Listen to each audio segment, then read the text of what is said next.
삼육대리. 삼육대리 여러분, 쭌PD와 박 선생입니다.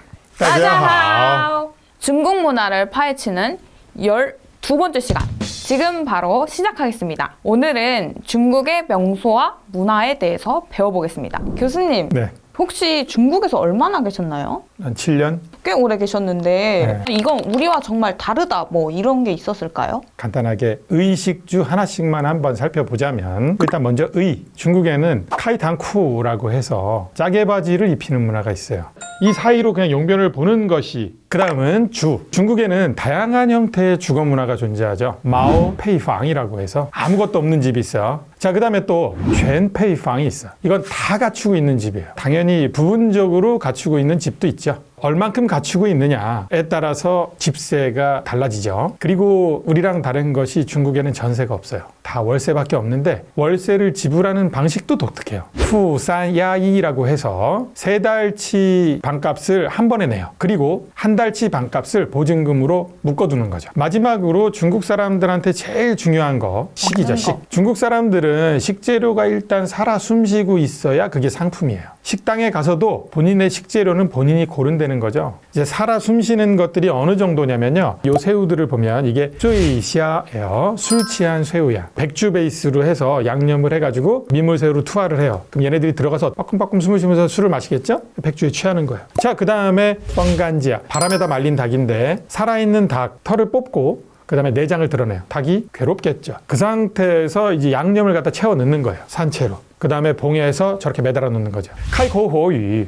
입을 벌리고 살아있는 물고기를 얘기해요. 저건 잉어거든요. 딱 잡아가지고 살을 갖다 도려내. 그 다음에 살을 요리를 해요. 다시 잉어 위에다 올려놓는 거야. 그러면 요리를 다 먹을 때까지 쟤는 계속 뻐끔뻐끔 거리고 있는 거예요. 잔인하죠. 조금 이해하기는 어렵지만 그들의 문화겠네요. 그렇죠. 이제 중국 사람들의 문화라고 생각하면 되죠. 우리랑은 좀 다른. 교수님, 중국 여행에 대해서 혹시 우리와 다른 어떤 특징이 있을까요? 중국은 사이즈가 크잖아요. 지역마다 가지고 있는 문화도 다르다. 그리고 어딜 가나 사람이 많다. 그 다음에 이제 중국의 관광지는 외국인만 찾는 것이 아니라 중국 사람들도 찾아가기 때문에 여행 시점을 정하는 데 있어서 중국의 민족 대이동이 일어나는 시기, 예를 들면 춘절이라든지 국경절, 노동절, 이때는 피하는 것이 좋겠죠. 또 이동수단의 선택도 다양하다는 점, 이게 아무래도 이제 국내 여행과는 좀 다르지 않겠나 생각을 해봅니다. 예를 들어서 기차로 어디를 간다고 가정을 해보자고요. 입석이 있겠죠. 그리고 좌석. 좌석도 이제 두 가지로 나눠져요. 딱딱한 의자가 있고 좀 푹신한 의자가 있어요. 자, 그 다음에 침대칸이 있어요. 딱딱한 침대칸은 상중하로 나눠져 있어요. 푹신한 침대칸, 상하 침대칸으로 돼 있는 그런 침대칸도 있어요.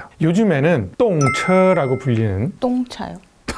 고속열차를 얘기해요. 이거는 시속 160에서 250km 정도까지 나오는. 그 다음에 이제 가오티에라고 불리는 초고속 열차도 있어요. 요거는 최고 시속이 350km.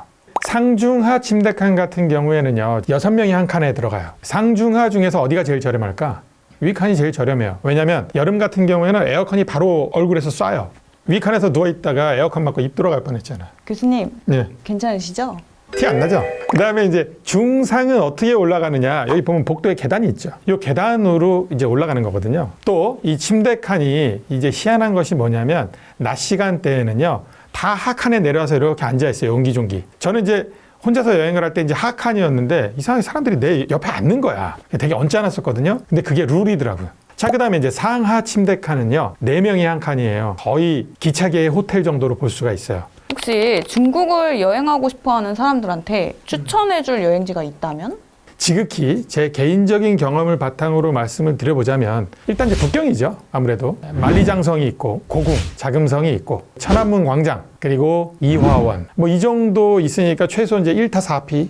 만리장성을 두고는 이런 말이 있어요. 무다오 장청 페이하오한. 산의 대장부라면 만리장성에 올라야 한다. 이런 얘기죠. 그 다음은 백두산이죠. 중국 쪽에서 올라가는 백두산인데 천지는 몇 번을 올라가도 안개 때문에 보지 못하고 내려오는 사람들이 부지기수예요. 귀인한테만 이 모습을 드러낸대요. 저는 2번 올라갔거든요. 2번 다 저한테는 저렇게 영롱한 자태를 보이더라고. 자, 그 다음에는 서안이에요. 서안에 가면 이제 진시황릉이 있죠. 정말 힘들게 이제 서안에 도착을 해서 내 눈앞에 이 광경이 펼쳐지는데 내 눈으로 보면서도 믿지 못하는 뭔가 꿈꾸는 것 같은 그런 느낌이었어요. 그 다음에 이제 운남성, 성림, 여기는 말 그대로 진짜 어나더 월드예요. 날씨가 너무 좋고요. 이 하루 안에 봄, 여름, 가을, 겨울이 다 들어가 있어요. 뭔가 이제 소수민족이 밀집되어 있는 지역이거든요, 운남성이. 그래서 이 소수민족의 어떤 삶을 보고 싶다. 일반적인 어떤 외국은 좀 식상하다. 그러면 운남을 가보면 이것도 괜찮아요. 그리고 또 하나 꼽자면 내몽고 초원. 여기도 굉장히 인상적이었어요. 학생들이랑 이제 버스로 내몽고를 가는데 창밖을 봤는데 초원이 쫙 양떼들이 막 그냥 그냥 뭐 어떤 그림이죠. 작품이죠. 어쨌든 내몽고에서 밤하늘에 쏟아질 것 같은 별들 무척 인상적이었다. 풍경이 그 윈도우 옛날 배경화면 있죠, 교수님. 네. 그 오리온칩이 찍은 되게 그거 같아요. 오리온칩? 척 오리오 아니에요? 자, 그리고 마지막으로 상해, 와이탄, 동방명주, 난징루, 보행자거리, 예원, 신천지. 그 신천지가 우리 종교 신천지가 아니라 이게 예스러운 건물들을 새롭게 이렇게 이쁘게 만들어 놓은 거예요. 고풍을 그냥 그대로 살려 놓은 거. 대한민국 임시정부의 박물관, 인민광장, 피스호텔, 화평반점, 티엔즈팡, 황포공园, 영화 촬영 세트장, 디즈니랜드까지 없는 게 없죠. 종합 선물 세트죠. 상해는 무엇보다도 야경이죠. 이 상해의 야경은요, 우리랑 좀 달라요. 우리는 네온 사인을 써요. 근데 이제 중국은 역광을 써요. 밑에서 쏴 올리는 거야, 조명을. 이렇게 역광을 만들어내는데 들어가는 예산도 어마어마하다고 들었어요.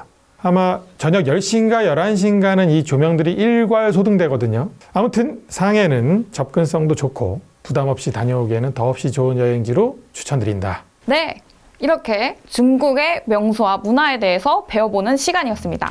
오늘 여러분들을 위해서 준비한 내용 여기까지고요. 다음 시간 또한 리얼하게 차이나는 주제로 돌아오겠습니다. 그럼 이만 짜이젠! 구독, 좋아요, 알림 설정 부탁드리겠습니다.